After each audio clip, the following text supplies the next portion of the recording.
तुम ठीक कह रहे हो केशव। इस समय मेरी बुद्धि अज्ञान के अंधकार में डूबी जा रही है। धर्म क्या है, अधर्म क्या है, मुझे इसका ज्ञान नहीं रहा। मैं कर्म के एक ऐसे दोराहे पर खड़ा हूं जहां से ये पता नहीं चल रहा कि धर्म का मार्ग कौन सा है और अधर्म का मार्ग कौन सा। मुझे अज्ञान के इस अंधकार से निकलने का रास्ता दिखाओ केशव, रास्ता दिखाओ। हे पार्थ, मैं तुम्हें इसी अज्ञान के अंधकार से निकालना चाहता हूं। इस अंधेरे में अंधों की भांति हाथ पैर मारने के बदले अपनी दूर दृष्टि को एक दिशा दो और देखो इस सृष्टि की ओर। इस सृष्टि में जो जन्म लेता है वो निश्चित रूप से मृत्यु के अधीन हो जाता है। इसका अर्थ यह है कि इस मृत्युलोक का हर प्राणी, चाहे वो मनुष्य हो, पशु हो, पक्षी हो या फिर पेड़ पौधा हो, हर सांस लेने वाला प्राणी अपने जन्म के साथ अपनी मृत्यु को भी लेकर आता है। हर प्राणी को एक ना एक दिन निश्चित क्षण पर मरना अर्थात अपना शरीर त्यागना ही पड़ता है। इसलिए तुम उनके मरने की चिंता छोड़कर अपना कर्तव्य समझकर युद्ध करो। जातस्य ही ध्रुवो मृत्युर ध्रुवम जन्म मृतस्य च तस्माद् अपरिहार्य अर्थे न त्वं सोचितुम अर्हसि। ये ठीक है कृष्णा, क्योंकि प्रारब्ध में मरना लिखा है। यदि पितामह की मृत्यु का समय आ गया है तो वो अवश्य मर जाएंगे, परंतु मैं अपने हाथों से उन्हें क्यों मारूं? तो स्वयं अपने हाथों से अपने भीष्म पितामह को नहीं मारना चाहते हो? यही सत्य है माधव। मैं अपने भीष्म पितामह को अपने हाथों से नहीं मार सकता। तो ठीक है, मत मारो, परंतु पहले मुझे ये तो बताओ कि कौन है तुम्हारे भीष्म पितामह? कहां है तुम्हारे भीष्म पितामह? ये क्या पूछ रहे हो? तुम्हें दिखाई नहीं देते क्या? वो सामने ही तो है खड़े भीष्म पितामह। वो जो रथ के ऊपर खड़ा है? हाँ, वही तो। पर वो जो रथ के ऊपर खड़ा दिखाई दे रहा है पार्थ, वो तो केवल भीष्म पितामह का शरीर है।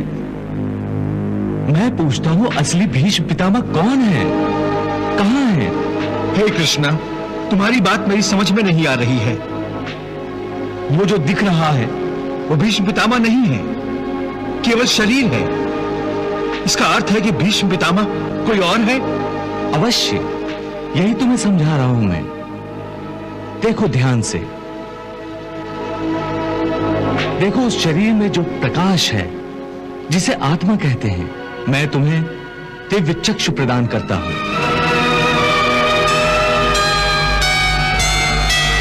इन दिव्य चक्षुओं से देखो उस आत्मा को।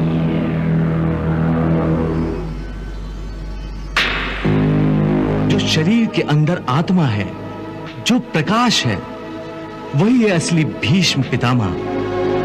दिखाई दे रही है उनकी आत्मा? हाँ केशव, बहुत अच्छा।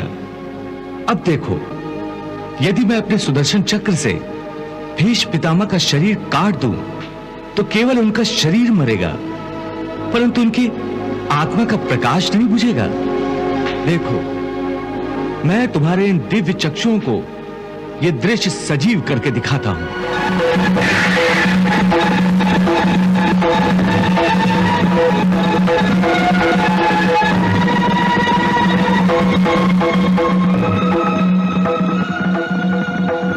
देख लिया अर्जुन, मेरे सुदर्शन से केवल उस शरीर का नाश हुआ है, उसकी आत्मा का दिया अब भी उसी प्रकार जल रहा है।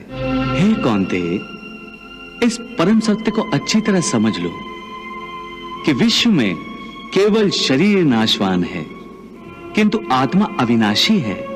शरीर के मरने पर आत्मा नहीं मरती। आत्मा न कभी जन्म लेती है और न कभी मरती है। वो अजन्मा, नित्य, सनातन और पुरातन है, जो शरीर को मारने पर भी नहीं मारी जाती। न हन्यते हन्यमाने शरीरे।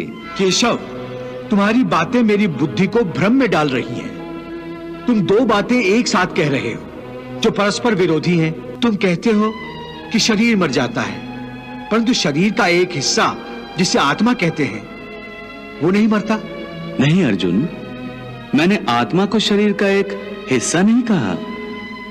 मैंने कहा है कि आत्मा और शरीर दो अलग अलग चीजें हैं। जैसे तुम और तुम्हारा कवच दो अलग चीजें हैं।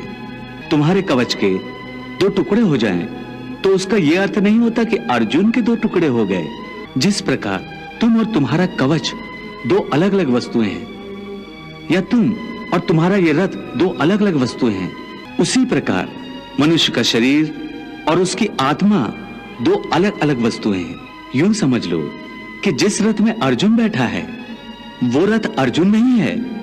अर्जुन तो वो है जो रथ में बैठा हुआ रथ ही है। ये ठीक है माधव कि अर्जुन रथ नहीं है, अर्जुन मैं हूं जो रथ में बैठा हुआ है। तुम्हें रथ के टूटने का शोक नहीं होगा, परंतु अर्जुन के मरने का तो शोक होगा ही। अर्जुन, तुम्हारी बातें सुनकर मुझे तुम्हारी बुद्धि पर हंसी आ रही है। अपनी तरफ से तुम बड़े पंडितों और ज्ञानियों जैसी ऊंची ऊंची बातें कर रहे हो, परंतु तुम्हें यह पता नहीं कि जो सचमुच ज्ञानी होते हैं वो ना उनका शोक करते हैं जो मर गए हैं, और न उनका शोक करते हैं जो अभी नहीं मरे हैं, क्योंकि वो जानते हैं कि जो मर गया है वो फिर जन्म लेगा, और जो अभी जीवित है वो अवश्य मर जाएगा। मरने वाला फिर जन्म लेगा, क्योंकि केवल शरीर का नाश होता है। शरीर के अंदर जो आत्मा है वो कभी नहीं मरता। हे पार्थ, इस संसार में दो ही वस्तुएं हैं, एक शरीर और दूसरा उस शरीर में रहने वाला शरीरी। जो शरीर में रहने वाला आत्मा रूप शरीरी है वो कभी मरता नहीं, और जो शरीर है वो सदा रहता नहीं। आत्मा एक शरीर छोड़ता है और दूसरा शरीर धारण कर लेता है, बिल्कुल वैसे ही जैसे मनुष्य पुराने कपड़े उतार कर नए कपड़े धारण कर लेता है। वासांस जीर्णानि यथा विहाय नवानि गृह्णाति नरोपराणि तथा शरीराणि विहाय जीर्णान्य अन्यानि संन्याति नवानि देहि।